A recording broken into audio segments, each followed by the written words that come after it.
I work night shift at a nursing home. One of the residents keeps describing my apartment in perfect detail. She's never left this building in 11 years.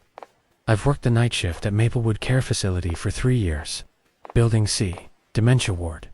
You get used to the strange things patients say. Confused time, confused places, confused people. It stops rattling you after a while. Eleanor rattled me. She's 84, been a resident here for 11 years. Wheelchair-bound, mostly pleasant, occasionally sharp as a tack.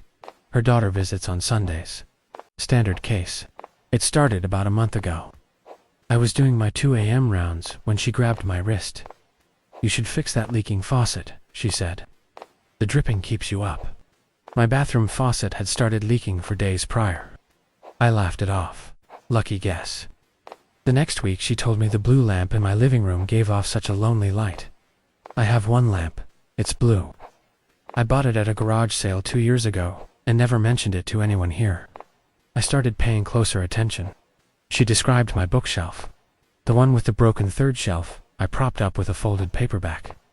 She described my kitchen table, the scratch along the left edge, the coffee ring I can't get out. I told myself she must have a son who lived somewhere similar. Coincidence, compounding coincidence. Then, last Tuesday, she looked up at me and said, very calmly, "You cried last night, sitting on the kitchen floor. You should call your mother back." I had cried, on my kitchen floor, at 1 a.m., alone, and I had been avoiding my mother's calls. I couldn't speak. "The photograph you were holding," she continued, tilting her head. "She looked lovely in that dress." My hands started shaking. The photograph was of my ex. I hadn't shown it to a living soul. I asked her barely a whisper, "Eleanor, how do you know these things?" She looked at me with those pale gray eyes and smiled like I'd asked something genuinely silly. "Oh, sweetheart," she said. "Where do you think I go when I'm not here?" She's been asleep every time I've checked on her since. Completely unresponsive. Vitals normal. Peaceful expression. Last night I came home and left every single light on. It didn't help.